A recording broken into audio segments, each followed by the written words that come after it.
Welcome to the Emergency Mind podcast, a space where we train ourselves to think and perform better during times of crisis. ER doctors or not, we all face emergencies in our lives, and this podcast is all about getting better at acting during times of uncertainty and stress, and learning how to apply knowledge under pressure. So listen up, train hard, and enjoy, because you never know what's coming your way next. To learn more about building your emergency mind and to dig deeper into many of the concepts we get into in this podcast series, head over to our website at emergencymind.com. This episode is a slightly edited version of a talk I originally gave in Venice, California in May of 2019 as part of an event called Wisdom and Whiskey. It's a general introduction to the idea of the emergency mind, that is, the set of beliefs, tools, and actions we default to when we face an emergency. In this talk, we cover 4 things that emergency doctors do, or at least that we try to do every time we face a crisis. These are things that anyone can learn and that you can start putting into practice in your life immediately. There are a few important clarifications and corrections that came to light while I was editing this talk for the podcast format. To see these and also to learn more about many of the ideas we talk about in this episode, head over to the show notes at emergencymind.com/podcast. Okay, all that being said, I hope you enjoy this episode of the Emergency Mind podcast. Right on. So I'm really happy to be here talking with you guys about this. This is something I spend a lot of time thinking about how to build the way that you think during emergencies and how to succeed at accomplishing a skill under really stressful situations. Something I love thinking about and I'm really happy to explore with you guys. So I want to take you through what is only slightly crazier than an average day for me. And so this happened last week. So the nurse calls you and says, hey, we've got 2 patients incoming next 2 minutes. Bed 8 is going to be a 45-year-old man whose heart just stopped. He's in active cardiac arrest. Paramedics are doing CPR. We don't know what happened. We don't know anything about his history. And then simultaneously, bed 9 is going to be a 50-year-old man that was hit by a truck. He is bleeding profusely from a lot of different places, and his pulse is getting really weak. We think he's going to die any second. What do you want to do? These people are going to come in at exactly the same time.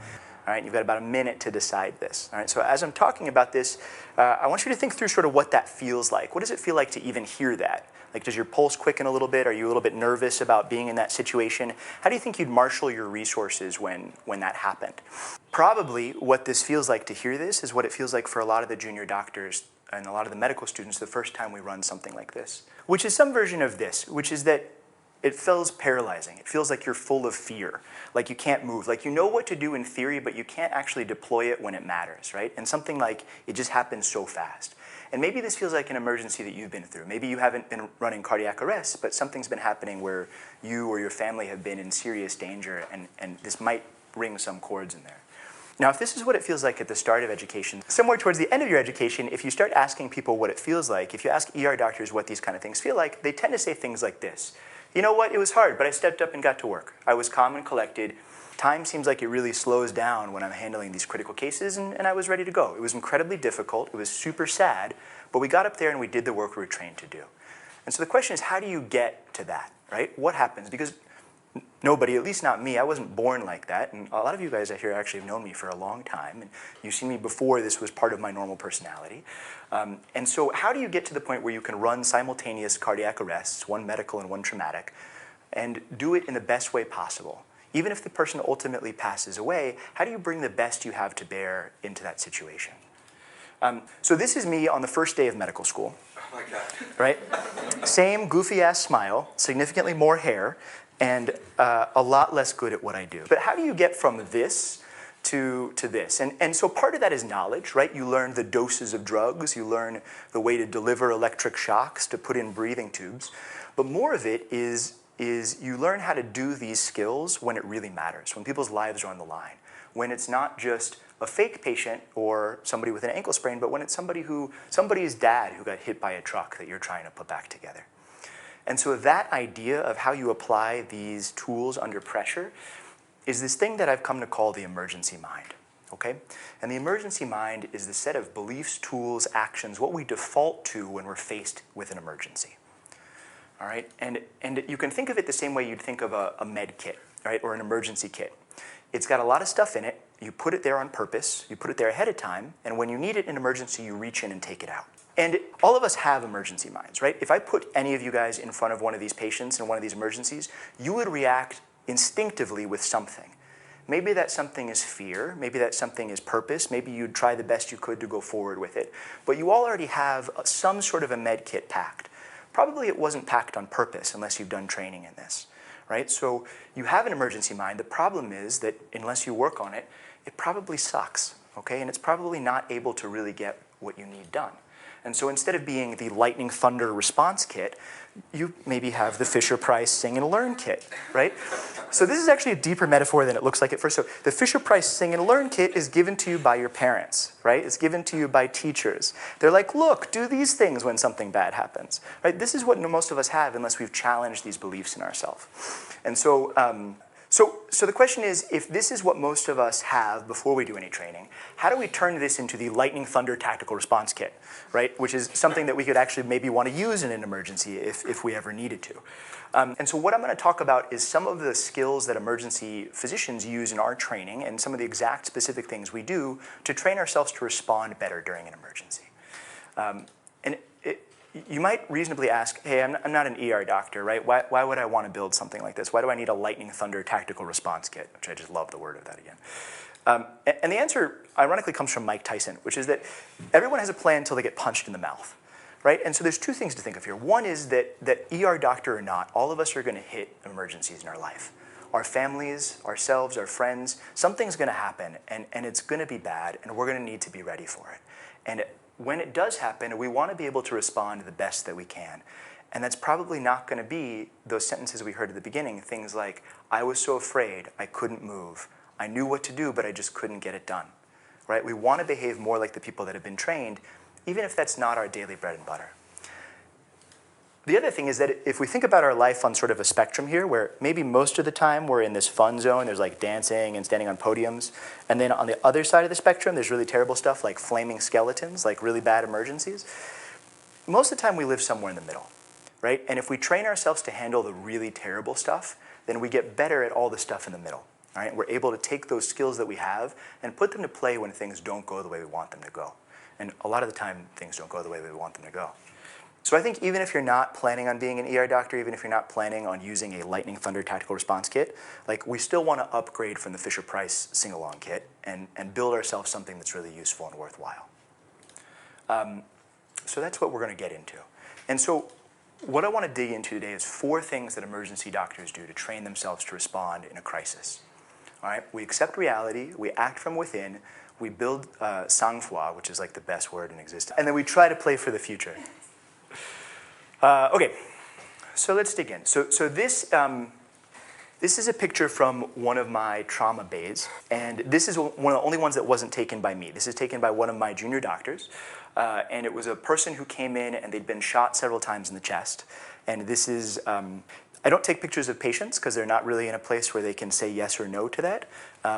But over the years, I have grown this weird affinity for blood spatter. So all of my pictures are of what happens after the person leaves the room. So this is what it looked like after this patient left the room and he was taken away to the operating room. You can see a couple things here. Obviously, there's an enormous pile of blood. There's this, which is an open surgical kit. This is a kit that we used in this case to crack open the person's chest on both sides. And to try to stop the bleeding going on. This thing in the background is a rapid blood infuser, which has the ability to shoot a unit of blood into somebody in under a minute. Part of the reason why there's so much blood on the floor here is that it misfired and shot an entire unit of blood onto the floor in a minute in this case. And so when you step up, and if you can imagine what happened about 3 minutes before this guy comes in, he's shot several times in the chest, he's nearly dying. You have a whole team of doctors running around you. You realize that in order to save this man, you have to cut open his chest, break his ribs, and get at his heart, all right? Probably that feels something like a wave crashing on top of you, right? You see this thing coming at you, you know you have to do it, and it can just feel like this massive, massive wave of terror. And all of us, when we start, we feel this as fear. We feel this as really deep fear. And so one of the things we train on is what we do in the first 1 to 2 seconds of a case like this, which is that we realize we need to start moving, and we need to do something. Right? Inertia sets in if you do nothing, and the answer to that is to do something, do anything. And so we train that very first move. And the very first move we do is that we take our own pulse. We do it very quietly. We do it very subtly. If you're ever in an emergency, you'll probably never see anybody do it, but almost all of us do this. All right, so, and this is a good thing to practice, just real quick, right? So feel your radial pulse. You can do it like they do it here. The easiest way to do it is to trace your fingers down the curve of your thumb, 2 fingers, and then it's usually right there. Yeah, right? There it is. If you don't have a pulse, you are dead. None of the rest of this applies to you. But if you do, this is something you always have at the ready and something you can always use. And so if you were ever to see me, John, I don't think I did this the other day when you were working with me in the ER, but if you ever see me in a really sick case is coming in, you'll see me standing at the foot of the bed like this, because I want to feel my pulse. And it does 2 things. One is that when that wave comes at you and you're feeling a little bit afraid, you remember, hey, I can do something. I can actually take my pulse. Great, not the best medical skill in the universe, but it's something. And anything is better than nothing. Anything is better than standing paralyzed by fear. And so we train ourselves to act immediately to start taking our pulse. The other thing that it gives you, after you've done this for a while, is that you recognize that you never know how many heartbeats you have, right? None of us ever know. And what I do know is that right now I have this heartbeat, and maybe this next one, to try to do what I can to help this person coming in. And so it grounds you into knowing that all you get is this heartbeat, and this heartbeat, and this heartbeat. You get really good at it, you can start slowing your heartbeat down and maybe like stretch that out just a little bit longer. But it all starts with this. It all starts with the first thing you do when something goes wrong, which is to pause and take your own pulse.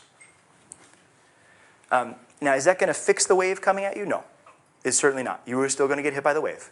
But you will have started forward momentum, and that's better than standing still when you get hit. And so when something comes in like this, we train to do that first thing, and it starts addressing the fear that we have.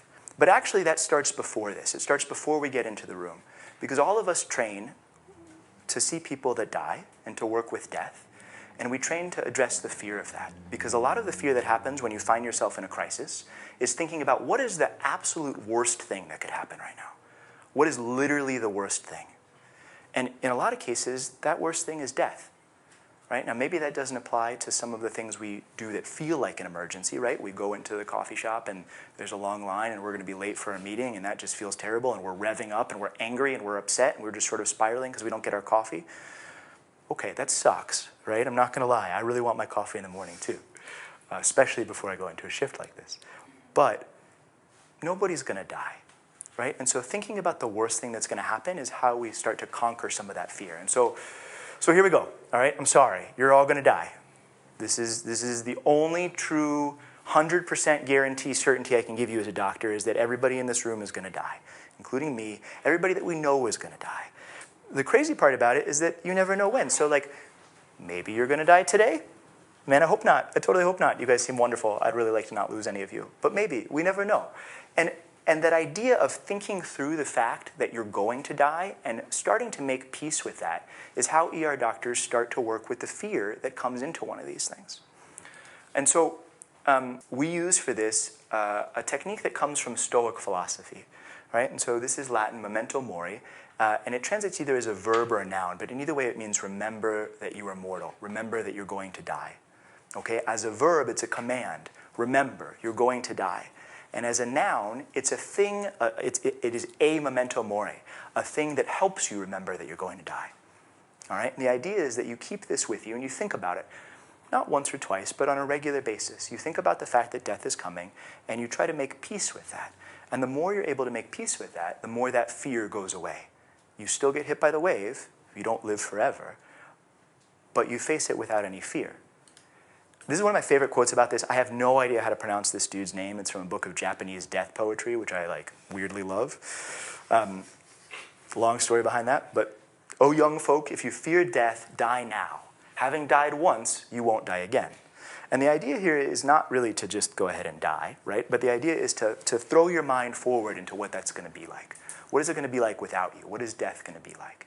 And in doing so, to remove the fear of it, so that instead of trying to not get hit by a wave, you try to follow Jon Kabat-Zinn's advice and say you can't stop the wave, but you can learn to surf it, right? You can bring whatever you have to bear when this giant wave of ridiculousness hits you. So I want to throw one of these in for every one of these like 4 things we talk about, which is just like, what can you do? Like, concretely to try to put some of this stuff into practice in your own life. And so I think for this one, for accepting reality, which is all about sort of addressing the fear you might feel at the start of a crisis, you can do these things. So you can learn to take your pulse. And I would just do that, right? Like when I was starting to learn this, I would just do this when I was in line for coffee, when I was waking up in the morning. When something bad happened of any sort of caliber, I would just start by taking my pulse. And over time, you find that it becomes more and more comforting. The other thing is to create or to use a memento mori. Use something, a reminder in your own life about this fact that you're going to die. If you're super weird like me, you can tattoo it on yourself so you can see it all the time. Can't recommend that for everybody, but it's worth thinking about, right? They make these great coins from this place, Daily Stoic. I don't have anything to do with them, but they're awesome. And anything like that, something where you can keep putting it in front of you and you can keep working on that fear. So that's accept reality. So we try to accept reality, we try to accept that fear, take that first step towards the case. The next thing we do is we train to act from within. This is the ground after if I remember correctly, this was a woman in her 70s who her family found her lying face down on the ground in their home. The paramedics came in and her heart had stopped and they started doing CPR. And they brought her in, and what you see here, in addition to my favorite blood spatter, is a couple of things. So this pad right here is a defibrillator pad, the pad that shocks you, and it goes on the front. There's another one not pictured here that goes on your back. And then there's this thing right here, which is a new thing we've only had in the last year or two. And it sort of goes right in the center of the chest. And it's a little computer that measures how much force you're giving when you're doing chest compressions. And it yells at you if you're not giving enough force. Has anybody ever done CPR? Yeah? It's just on a dummy, yeah. It's humbling. When you do it right, you break their ribs. And you feel their ribs break underneath you. And it is hard. And you never, never forget what that feels like. And this machine yells at you if you don't do it hard enough. And so you watch people the first time they do it, and they're a little shy, and then it yells at you, and then it keeps going, and then eventually you break their ribs. And so this woman broke so many ribs that it punctured her lung. And so we had to put a couple of tubes in to try to get that air out. And she lived, actually. She lived through that, despite all of that.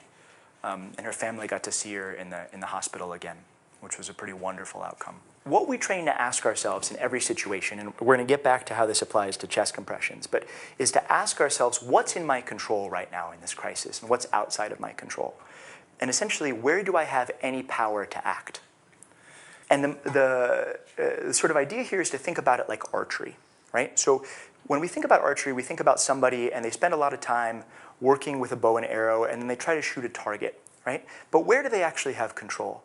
They have control up until the moment they loose the arrow from the bow, and they have zero control after that, right? So what can you control in archery? You can control your breath, your muscles, the way you hold the bow, the way you knock the arrow.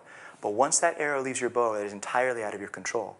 And whether or not it actually hits the target is a totally different matter, because there's all of reality that happens when the arrow leaves your bow before it hits the target. So when somebody comes in for cardiac arrest, when they're dying, I can't control if they live or die. I can't control the outcome, just like I can't control if the arrow actually hits the target. But like the archer, what I can do is train myself to do everything I can that's within my control. I can do really good chest compressions. I can train myself to do the best chest compressions I possibly can, even if it means breaking ribs. I can train every single facet I can think of about how to deliver the right medicine, how to deliver the right electric shocks, when to do chest compressions. But I cannot control whether they live or die, right? And so in this case, the woman lived, and that's a great outcome. Maybe that had something to do with what I did, maybe it didn't. If that woman had died, I'd be sitting here telling you the same story and say the same thing. Maybe that had something to do with what I did, maybe it didn't. And so, again, this is another Stoic philosophy quote. This is actually Marcus Aurelius on the side here, who's one of the great Stoic philosophers / like former emperor of Rome. And if you want to start Stoic philosophy thinking anywhere, he's like the one to work with. But it says, you have power over your mind, not outside events. Realize this and you will find strength. And it's not just like, amazing thinkers of philosophy. It's also people like Aubrey Marcus, who is in some sense a Stoic, quoting Aldous Huxley, who I have no idea if he is a Stoic philosopher or not. This comes from Instagram, not from the Stoic philosophers. But it says there's only one corner of the universe that you can be certain of improving, and that's your own self. And again, the idea here is that just like the archer, we really can concentrate only on our own self. And so this is the wrong way to focus this picture. And in reality, what should we be thinking about is instead of a picture that involves the archer, the arrow, and the target, just this, just pictures of the archers. Again, this is a little blurry, sorry. And I don't know why they're outside in the snow. No idea. In any case.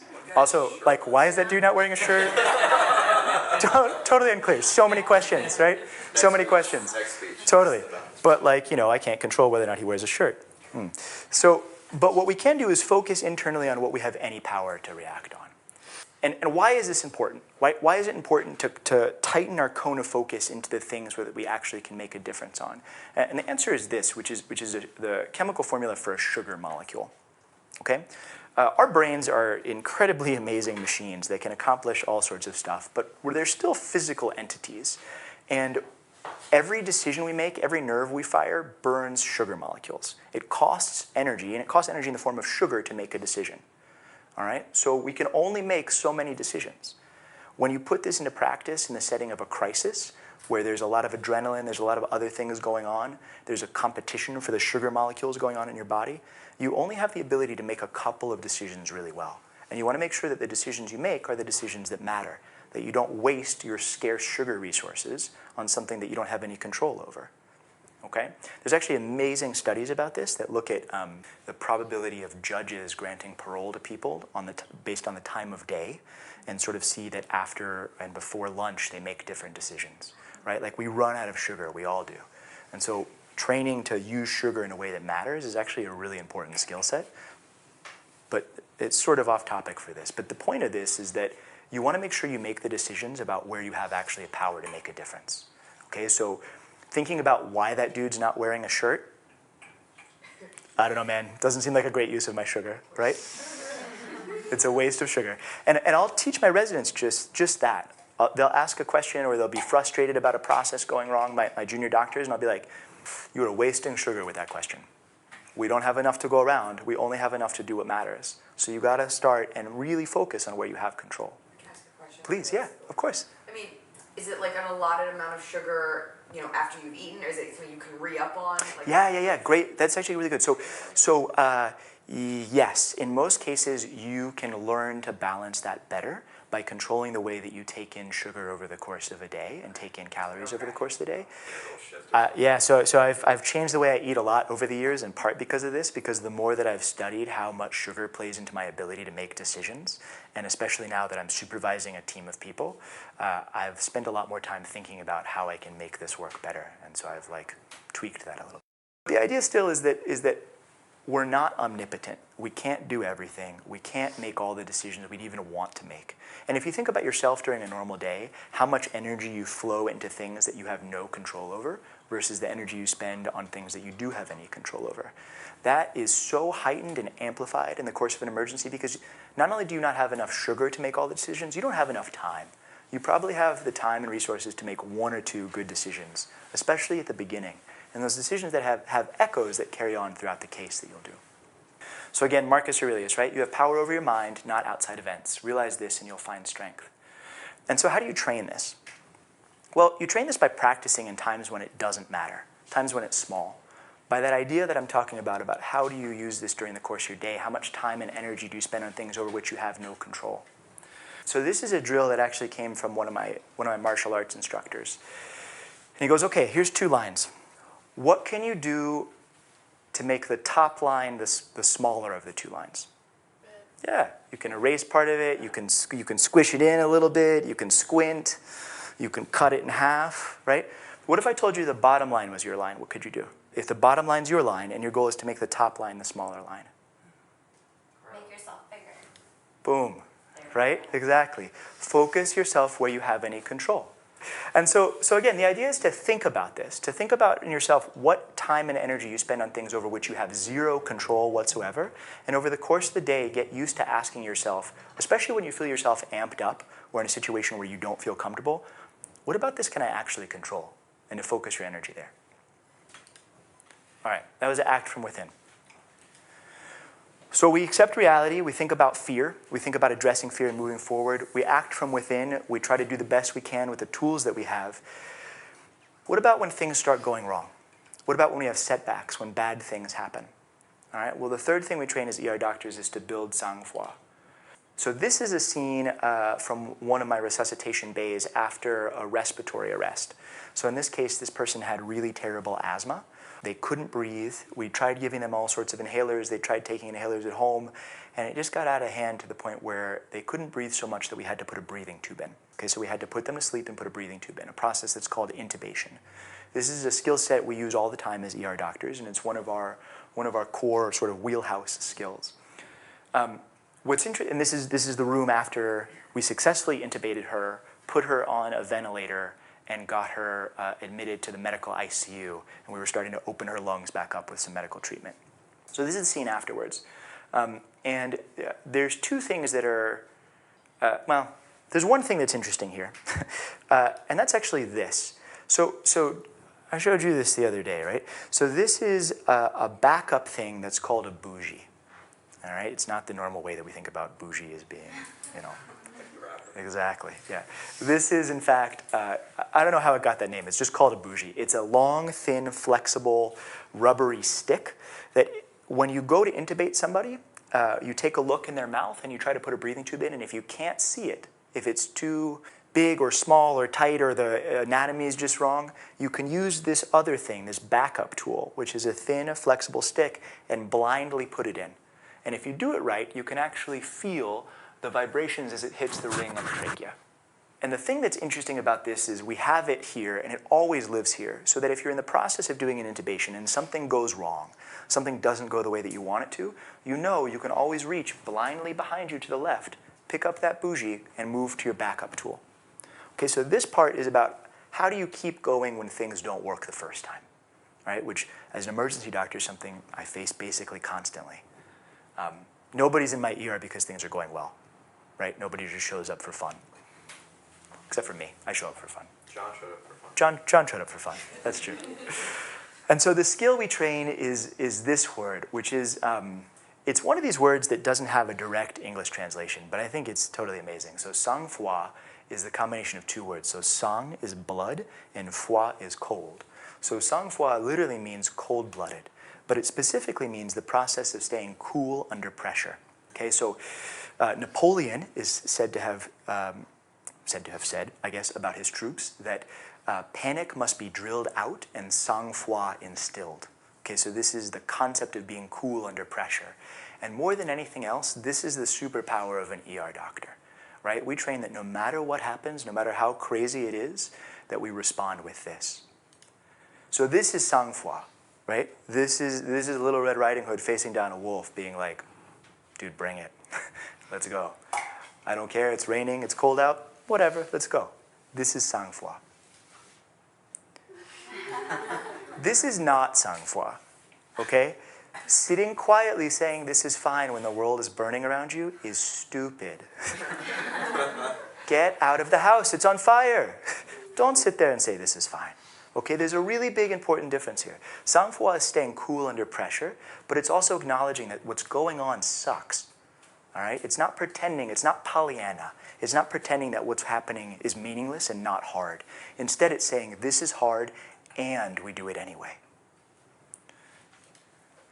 However, things being on fire is sort of a great metaphor for this because that's what it feels like a lot of the times when things are going bad, right? We feel like we're literally on fire, we're burning. And so we know what to do if our clothes catch on fire, right? We stop, drop, and roll. But what about when we feel like we're on fire on the inside, when things aren't working, right? How do we hit the reset button? And so a lot of times in a crisis, whatever we hit at first doesn't work, and we realize that we need to take a step back and start over. And this could be an emergency, it could be something in our business, it could be something in a relationship. We need to hit a reset button. So ER doctors train to build reset buttons into themselves. We know it's hard to hit this reset button when things are happening in the middle, so we train ourselves to have one at the ready. And the way we do it is this. We stop, we breathe, we do some sort of physical ritual, and then we get going again. Okay, and everyone has a different one of these. Okay, it all starts the same. You realize you're taken, you realize you're on tilt, right? You're on fire, you stop, you take one breath, and then you do something that you've trained yourself to have an impact on you, okay? And then you get going again. And I'm a pretty simple person, right? I like not reinventing the wheel. So I use the same ritual I use when I'm starting anything, which is that I take a deep breath, I pause, I feel one heartbeat, maybe two, and then I get back to work. And that's my physical reset for it. I have another one that I use sometimes, which is something that I used to do more when I was doing more Muay Thai kickboxing, which is the same thing I would do to start every round. You'd put your gloves on, you'd hit your hands twice, you get into the ring, you go to work. Everybody has their own little version of that. And the point is not that you do this, the point is that you develop something for yourself, some physical thing that has that reset button to it, something that you're able to anchor on. Some friends of mine, they like to pinch their fingers together in a little three-part thing. I have no idea why. That does absolutely nothing for me, and I think it looks really weird, but they love it, right? And you'll see them when something goes wrong, breathe, make this really awkward-looking hand gesture, and then like get back to work. And it's a reminder that you're still alive. And that's why I like taking my pulse, right? Because if I feel like I'm getting crushed by whatever's happening, I can at least be like, oh, good, I'm not dead. Cool, I'm going to keep going. There's two people that I think are really instrumental in thinking through this. And there's a third one I didn't picture here, but does anybody know who these folks are? All right, so on your left is Pema Chodron, who's a Buddhist monk that lives in Canada and runs Gampo Abbey, and is an incredible teacher and thinker. And she talks a lot about the Buddhist perspective on addressing anger, frustration, and addressing a feeling of being hooked by something in reality. So the Buddhist word for this is Shempa, and she does these amazing talks about it. I would totally recommend you look up Pema Chodron Shempa. She has this whole like 4-part algorithm that's similar to the ritual idea where you see it coming and you work on not getting hooked in the first place by it. Sort of the opposite of a Buddhist monk on this side is Jocko Willink, who is a former Navy SEAL Jiu-Jitsu champion, writer of Extreme Ownership, and like general all-around total badass. And he talks a lot about thinking coherently under pressure and how to lead a team under pressure and how to readdress. And he talks about it as stop, look around, breathe, make a call. It's all the same thing. No matter if you do it through the Buddhist system, through the Navy SEAL system, or through a lot of the ER system, no matter if you do it through any of these systems, the idea is the same. You take a brief pause, you do a reset activity, and you get back to work. This is possibly the only time these two people have ever been on a slide together. I hope one of them somehow gets to see this someday, and I would just love that. Anyway, they've both been amazing teachers for me as I learn more and more how to do this reset idea. So Pema Chodron in particular talks about how do you train this? How do you train at resetting yourself? And one of the answers she gives is that if you're training to put out fires, you don't start with a wildfire, right? You start with a really, really, really, really tiny fire, like maybe a match. All right, so you go about your day-to-day life and you think about how can you hit this reset button when you're minorly annoyed? Not when like things are actually really terrible, but when you're just like a little ticked off. Can you practice this skill of resetting yourself? All right, and that's how you build sort of the feeling of the reset action, whatever that physical thing is for you. The quote that she uses about this is, if you're sitting in front of a fire and you can't put it out, maybe at least don't pour gasoline on it, right? Maybe your only victory that day is to not make the fire a bigger fire. Totally cool. That is a step in the right direction of learning how to reset yourself when things go wrong. Jocko Willink takes the opposite or a different stance and says you should train jiu-jitsu, right? And I actually really believe both these. I believe that if you want to get better in emergencies, you should train in jiu-jitsu or something like jiu-jitsu. Why is that? It's because it constantly puts you into minor emergencies. It constantly puts you into places where people are trying to choke you, which is, I think, what this guy is attempting to do here. It puts you in positions where you lose. It puts you in positions where you get hurt minorly, and it makes you go through those and keep going. And that skill of hitting hardship over and over again, that skill of hitting friction, is what it takes to sort of build the larger set of stuff that helps you get ready for the big things. So don't pour gasoline on fires, train jiu-jitsu, build sang-froid. All right, last, we try to play for the future. And this is, out of all the things we do, this is dependably and consistently the hardest. This is the one I'm still training myself on out of all these, although I train all of this, but this is the one I'm always thinking about. This is blood mixed with bone marrow. And this was a guy that got hit by a semi-truck, and his leg shattered so much that out of it spilled this mix of blood and bone marrow. And this was shortly after he got whisked away to the operating room. And this was a really terrible outcome. And it's not just a terrible outcome for me as the doctor leading his case, right? But it's a terrible outcome, obviously, for the guy. It's a terrible outcome for his family. It's a terrible outcome for the surgeons. It's a terrible outcome, basically, for everybody. And sometimes, no matter what we do, things don't work. Sometimes things just fail. We can have the best of intentions. We can do the best that we can, but things don't go well. Even if we do the first 3 steps, we have our emergency mind, we have our lightning thunder tactical response kit ready to go. Does anybody know what this is? Maybe Star Trek nerds? Yeah? What is it? It's like an unsolvable problem. Yeah. What you do, you can't. Totally. Directly. Right? So this is the starship Kobayashi Maru, which is a piece of Star Trek lore that they would use to train their officers in. And basically they'd set you up in a scenario where you were leading a ship and you'd have to rescue this other ship, the Kobayashi Maru, that was under attack. And the scenario was designed so that no matter what you did, 100% of the people involved died. And they died horribly, and you watched them die. And at first when I read this, I was like, what is this? This is nonsense. What a terrible thing to put somebody through. Why would you purposely make somebody fail over and over again and seeing what happens? Because the question is really, what do you do about this? What do you do when you walk into a scenario, when you walk into a situation of crisis, and things go terribly wrong? When no matter what you do, sometimes everybody dies and it's horrible. And I hope that this applies to my job and not to your jobs. I hope this is not how your average days go. But there's some equivalent to this, right? Sometimes you go into a situation and it's awful. And the question is, what do you do after that? How do you handle it? How do you get back up the next day and keep going? All right, so I'm going to tell you the story of the hardest thing I've ever done medically and the thing that sticks with me years and years later. So I was working in Haiti, and I was lucky enough to go work at the Mirbelet Hospital, which is the Partners in Health Hospital in Mirbelet. It's the premier teaching institution in the country, and it's the only place where they train ER doctors in the whole country. And I had a chance to work with them. And so we're sitting in this wonderful hospital, the most advanced in the country, and this dad runs in, and he's got a newborn baby in each arm, wrapped in a piece of towel. And they're both blue and they're not breathing. Their mom had just given birth to these twins maybe 5 minutes before.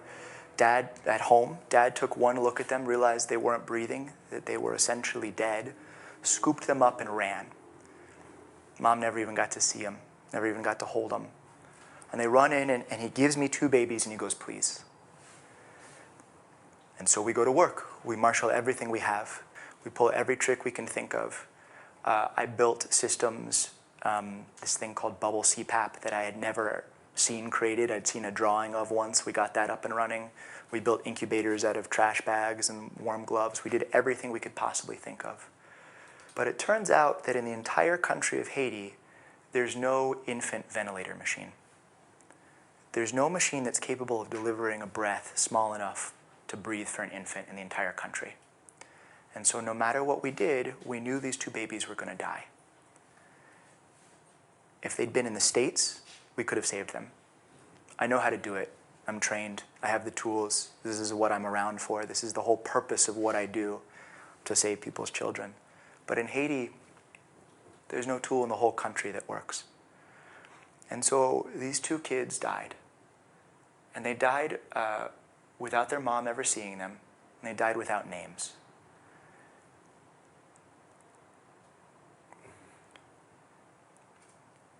And it took me a couple years to even be able to tell this story out loud. Telling this man that I could save his kids if he were American, but I couldn't because of where they were born.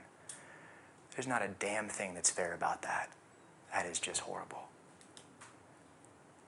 And that is the reality, which is that sometimes no matter what you do, terrible, terrible things happen. And you have to keep going, because in the emergency room, there's another patient that's coming in. There's somebody else's child that maybe you can save. There's somebody else's family that you need to help. There's something else that comes later that day. There's something else that comes the next day. And no matter how bad the thing is, if you're still alive, if you still have heartbeats, you have to get up and you have to keep going. I hope that none of you guys ever hit anything like this in your entire life, that you never feel this. But you will hit something. You will hit some terrible, awful thing, and it's going to be up to you to get through that and to keep going. Why is this here? Oh, right, okay. I knew that. I'm like, squid attacking a ship. Awesome. Right, this is here because, again, there's some Stoic philosophy we can use to help teach us how to keep going and how to do this when things are really bad. And this comes from Epictetus, who is not pictured here, but who is a Stoic philosopher equal to Marcus Aurelius in his scope. And he's talking about a shipwreck, and he goes, what are my options? I do the only thing I'm in a position to do. I drown, but I drown fearlessly, because I know that what is born must also die. And the idea here is that when you face this terrible thing, this awful thing, you try to face it fearlessly. Because if you know that's all you get, it's the best you can do. This is my favorite part. Okay, so you asked me what my favorite slide is. It's actually this one. So the real other thing you can do is maybe as you're drowning, maybe as you're facing this terrible, horrible thing, you can hit it in such a way that it teaches other people, it teaches somebody how to do something better for the future. Okay, so this is Garrett Michael Matthias, who goes by the alias The Great Garrett Underpants. All right, he died when he was 5 of leukemia that he had basically his whole life. And he, before he died, wrote his own obituary. And please, if you do nothing else from anything I tell you, go Google The Great Garrett Underpants and read this kid's obituary. The last thing this guy apparently ever actually said was, "See you later, suckers," which is just stunning in its profundity. Profundity? Whatever, in its depth. And please go read this because it's incredibly heartwarming and inspirational. And so what do we do with this? Because we know bad things are going to happen. And I think that my answer to the Kobayashi Maru, when you face things that are impossible, is to try to face them in such a way that you can train the future.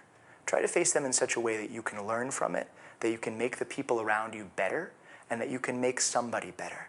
And so what does that mean?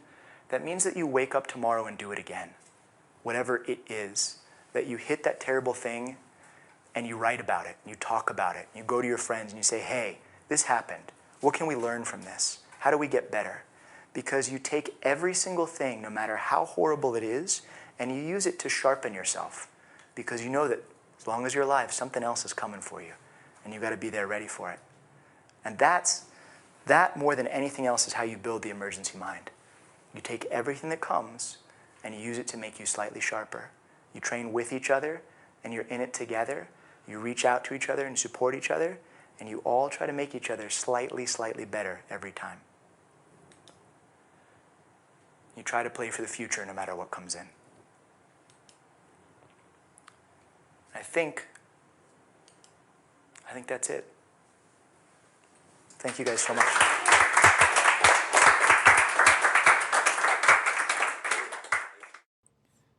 Thank you for listening to this episode of the Emergency Mind podcast. I hope you enjoyed it, but more importantly, I hope you found something in there that you can use next time you find yourself in the middle of an emergency. To learn more about what we talked about in this episode and about building your emergency mind in general, head over to our website at emergencymind.com. Thank you and take care.